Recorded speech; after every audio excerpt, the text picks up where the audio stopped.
Wow. John is verbose and he doesn't lend himself to paring it down. So you get the whole story. And it's a miracle story. It's a story about exclusion, about drawing lines, about deciding who's in and who's out. It's a story about missing the mark, a story of misunderstanding, a story of sin. It's a call to action, a wake-up call, a light to help us see differently and act better. Jesus and the disciples are walking along and see a blind man. That sparks a theological discussion.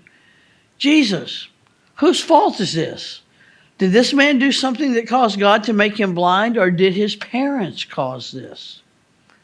Neither one. But this is an opportunity for God's healing power to give him a new life, a new start. Seriously, Jesus, we live in a world where we believe in cause and effect, and we'd kind of like to know that there is a particular cause for this sad situation. Why, Jesus might ask. Well, honestly, if there's a cause, then we can avoid letting this happen to us. And Jesus might reply, well, what if you weren't so focused on yourselves, on what caused this man to be blind, and instead tried to figure out how to bring him comfort and hope? Oh, Jesus, there you go again. Who really is blind in this story? The man was blind, but he announces, one thing I know, that though I was blind, now I see. The interesting thing is that John uses this seeing blindness metaphor in a twofold way. On one level, he's talking about actual physical blindness. On the other, this is about spiritual blindness. Seeing is actually about believing. For the gospel writer John, sin is about not having a relationship with God. It has nothing to do with moral failings or transgressions. It's about not having a relationship with God. This man learns to see in both senses of the word. A man has been given the gift of sight, not because he asked for it, not because he begged Jesus, not because he repented of some unknown sin. No, Jesus saw a person in a hard place in life and decided to change his world by turning his eyes toward God. And his life did change. I don't think we can even begin to imagine the transformation that took place in this man's life. He could finally look into the face of his parents. He could he could put faces with the voices that passed him on the street. He could put away his cane and cup. He could see. But it seems others, his neighbors, weren't ready to celebrate this gift of sight with him. They didn't even believe it was the same man. How could it be? The man they were familiar with was blind, and it seems they didn't know much else about him. How many times had they walked right past him? How often had they thrown him a coin or a scrap of bread without even bothering to look at his face? What does he look like? Was this his voice? Had they ever bothered to speak with him? How often had they turned a blind eye to him, pretending he just wasn't a part of their world, wasn't someone who even deserved their attention? And his own parents were less than celebratory. They too seemed to suffer a sort of blindness. They couldn't understand what had happened, or they did understand, but to say so outright would be to get themselves kicked out of the synagogue. And not even for the sake of their son were they willing to cross the religious authorities. No way they were going to recognize that Jesus was sent by God as the Messiah, the Christ, the one who would be light in the dark, dark world. They weren't celebrating. Nor were the blinded religious leaders celebrating. You see, they had created a buttoned-down, tightly regulated worldview and theological stronghold.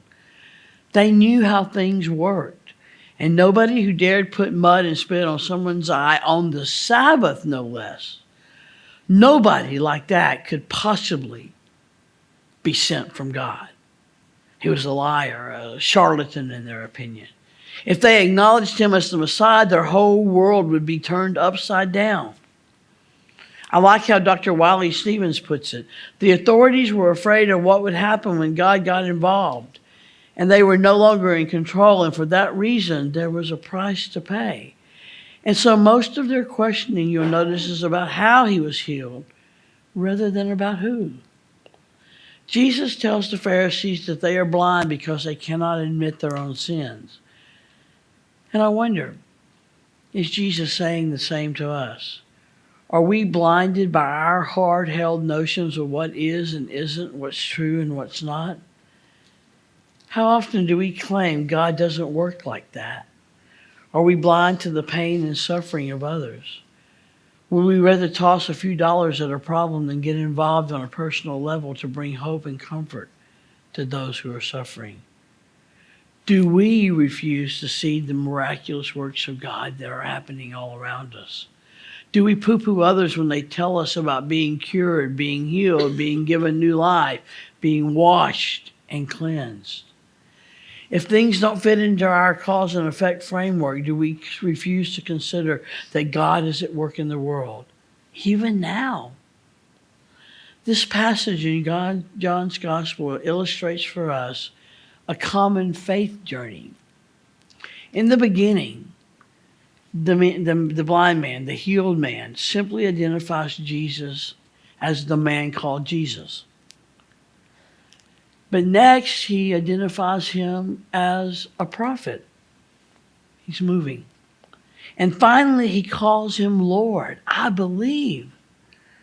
As we grow in grace, as we remove our blinders, we begin to see Jesus in different ways, moving from a shallow understanding to a deep, rich relationship with the one who is light and sight and life. It's a faith journey. I had a friend once who was never content with the end of a story. We would walk out of a movie theater and she'd say, I wish I knew what happened next. Isn't that the stuff of sequels, right? I have to admit, sometimes I like to surmise what happens next in Bible stories. This man is healed. He can see. And he's developed a life-giving relationship with God through Christ. I can't help but think he would take seriously those words of Jesus spoke to his disciples. We must work the works of him who sent me. I like to think this man who was once blind never lost sight of what was important. I like to think he never walked right past a beggar on the street, but got down on his level and talked with him as a fellow human being. I like to think he was there to sit with and hold the hand of those who were kicked out of the synagogue for not believing and behaving as the power brokers demanded. I like to think that this one who had lived in so much darkness, physical, social, spiritual, was quick to shine a light for others.